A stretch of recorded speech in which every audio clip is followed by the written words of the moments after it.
Hey everybody, it's Anna. Welcome back to my Fluid Art channel. Thank you so much for stopping by.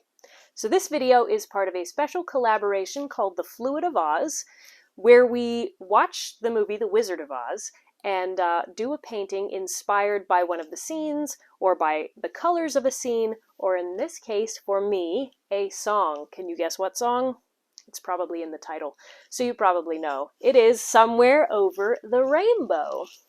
So I showed this to my kids a few weeks ago, and it was just the cutest thing hearing my little 3-year-old going around singing Somewhere Over the Rainbow.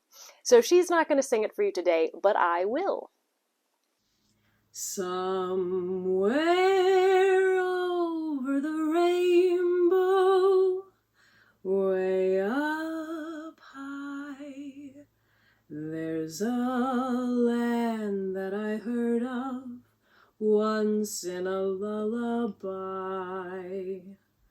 Somewhere over the rainbow, skies are blue, and the dreams that you dare to dream really do come true. One day I'll wish upon a star and wake up where the clouds are far behind me, where troubles melt like lemon drops away above the chimney tops. That's where you'll find me, somewhere over the rainbow. Bluebirds fly, birds fly over the rainbow. Why, oh, why can't I? If happy little bluebirds fly above the rainbow, why, oh, why can't I? So that's what I'm painting today, Somewhere Over the Rainbow. So I've already painted this part. This is a rainbow. I have it masked off with tape and masking fluid. Well, I'll talk about my colors here, and then we'll go back and I'll show you how I did that. And then we'll come back and we'll do the rest of it.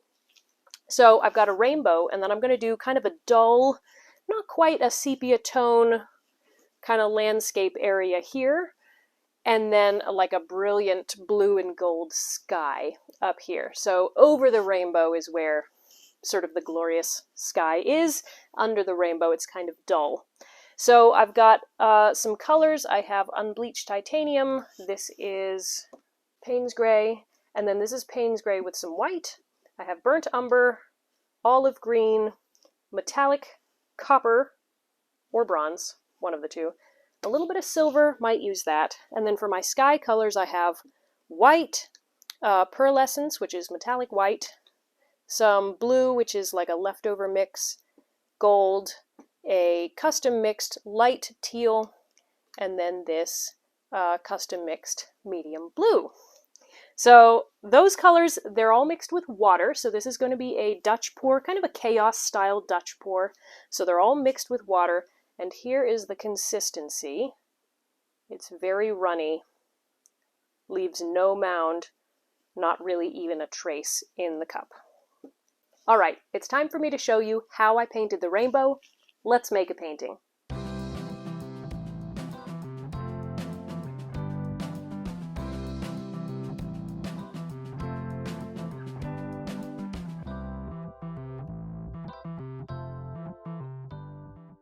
All right, here we go.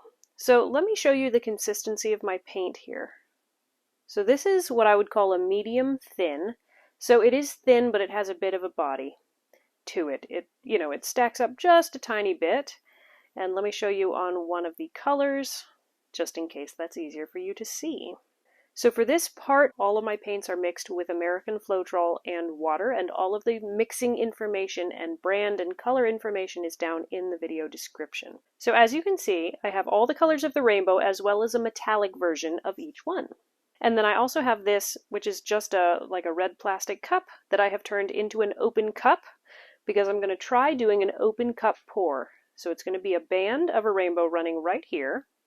And I'm going to start with a base coat of white, which the open cup will sit inside, so that hopefully as the colors flow out of the open cup, they will get muted and mixed a bit by the white and not be quite so just solid. Alright, I'm going to place the open cup right there in the paint, and it's a pretty thick layer of white paint that I'm pouring into. And now this is where it gets complicated. I'm trying to put these down in rainbow order, so I'm making kind of stripes. Red, orange, yellow, green, blue, purple. And to stop them from getting all squished, I'm alternating, so red, yellow, blue, and then I'm going in between those. And then once those are down, then I will add the purple, green, and orange. And it is tricky, especially getting the ones on the edge, because the cup tapers slightly and it's hard to get it right in. So once I have one layer of each color down, then I'm going to add the metallic version of that color on top and somewhat behind. That way, inside each stripe of color, it's going to be a mix of the solid color and the metallic color, so that hopefully as they blend, the paints will interact and create lots of wonderful cells and details.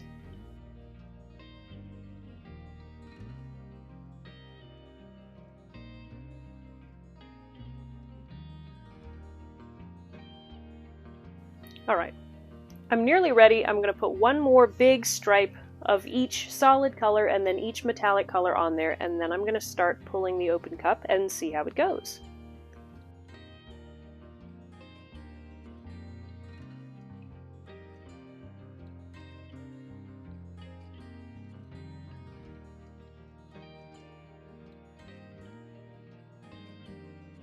Alright, so let's pick this up and just slowly pull it so that the colors flow out from underneath the white. And already I can tell I don't have enough paint to go all the way across the canvas, which is too bad. But let's give this a torch and see what kind of cells we can bring up. So that is looking really cool. So now I'm adding some more white paint and I'm going to add all the colors again, and I'm going to see if I can extend that line all the way down so that I can make it the rest of the way across the canvas. So I'm doing exactly the same thing as before.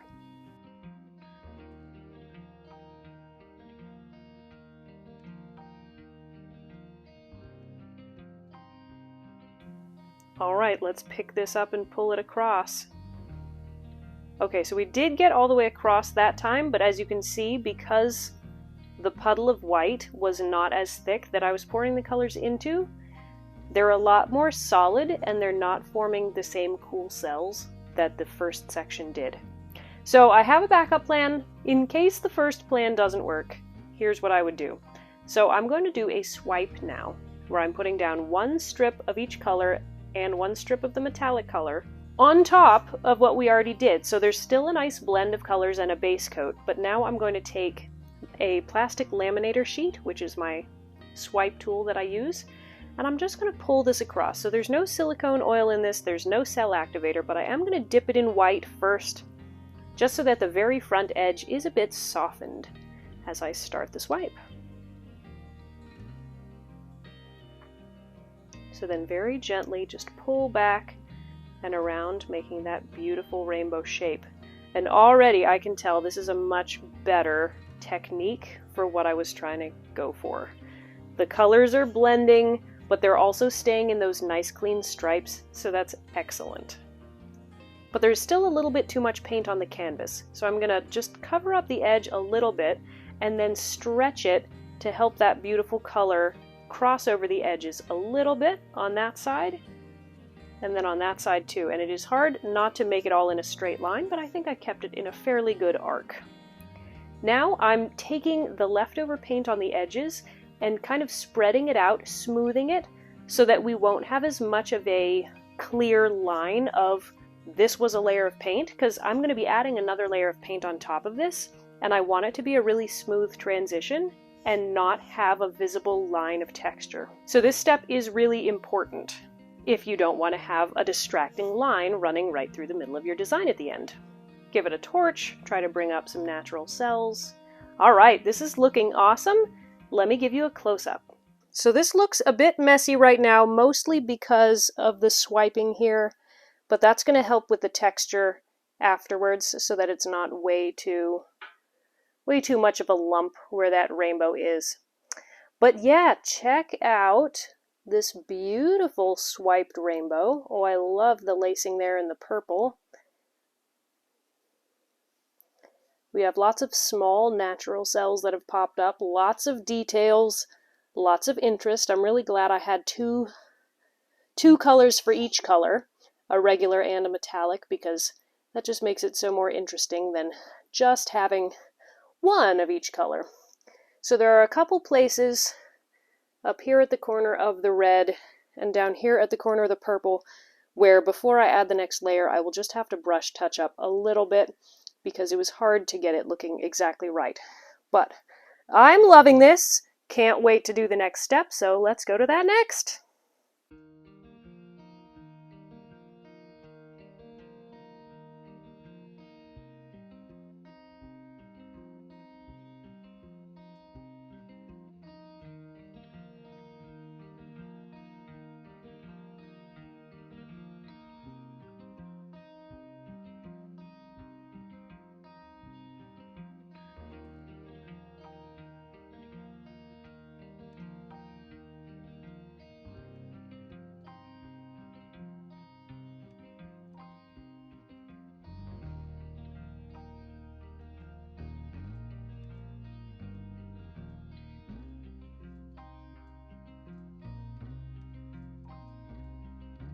Okay, so I'll let that dry and then it'll be time to do the next step. All right, that was fun. I'm all ready to go. Let's start with the land. So I am going to use some white here because a lot of my colors, they're just kind of leftover cups that I had from other pours and there's not a ton of color in each one. So I want to have just some white here to help those colors flow across the canvas. So I want this to look somewhat landscape-ish, so I want to have some lighter colors, almost like a dull sky, and then more of my ground colors down here. So for the sky, I've got this unbleached titanium. I want a lot of that in the sky.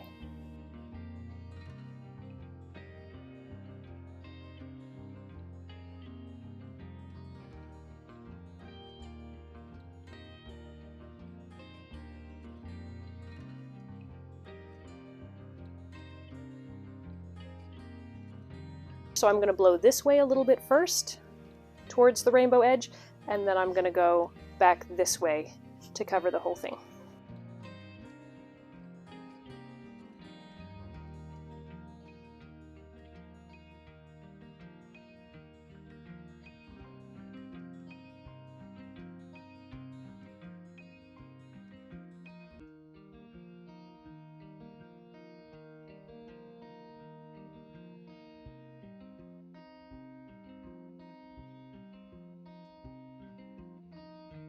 Okay, so this is nice. It's a nice soft blend of colors. We are getting more cells forming as time goes by, so that's cool. I'm not going to do a whole lot of work here on the land area.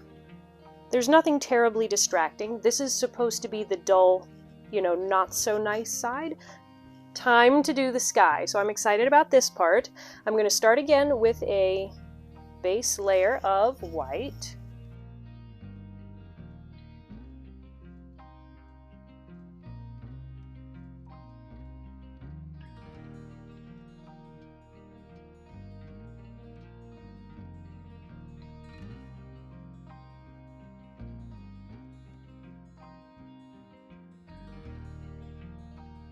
Yeah, I'm excited about this. Okay, so here again, I'm going to start by blowing it in a little bit to soften that edge, and then I will blow out across the rest of it.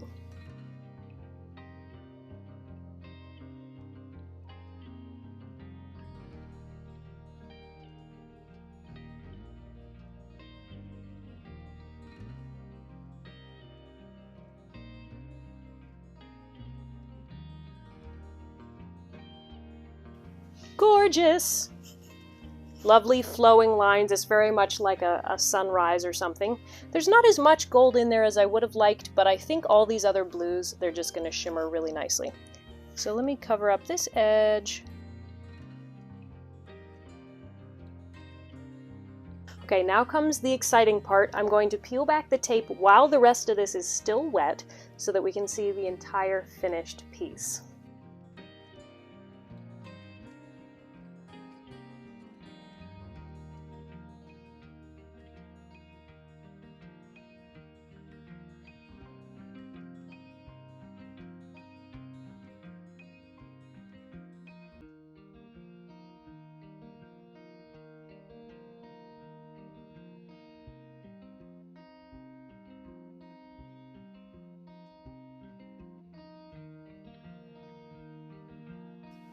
Wow, what a reveal. That's really cool. Obviously my edges are really messy and I will clean those up, but that band cutting through this dreary landscape and that glorious sky, really cool. All right, let's get these edges cleaned up. I'm just going to use like a little paintbrush to smooth them down.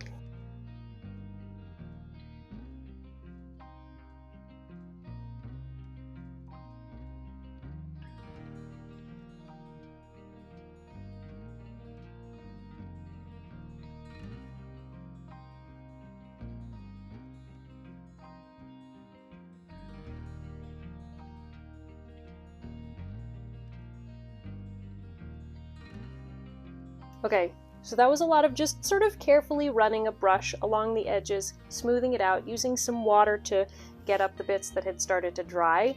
This is looking really cool. Let me bring you in for a close-up. Wow, what an epic piece this is, especially with that rainbow reveal right there in the middle. So let's look at the sky first. Nice pockets of just glittering gold and really smooth, bursting colors. This is going to look even better when it is dry, and then even better than that when it is varnished. This is already looking so cool because you can see that metallic shimmer. And then here into the earth area, we got a lot of natural cells. So it does look kind of jumbled and a little bit messy, which is kind of what it's supposed to be, right? You know, under the rainbow is just dull and drab and not much fun. And then over the rainbow is wow. So I'm not sure if I'll have time in the video to be able to show you the dry result, but if I do, I will, and if not, then go check out Lisa Marvin's video. I'm sure she has something very special planned for you. Bye guys! Thanks for watching!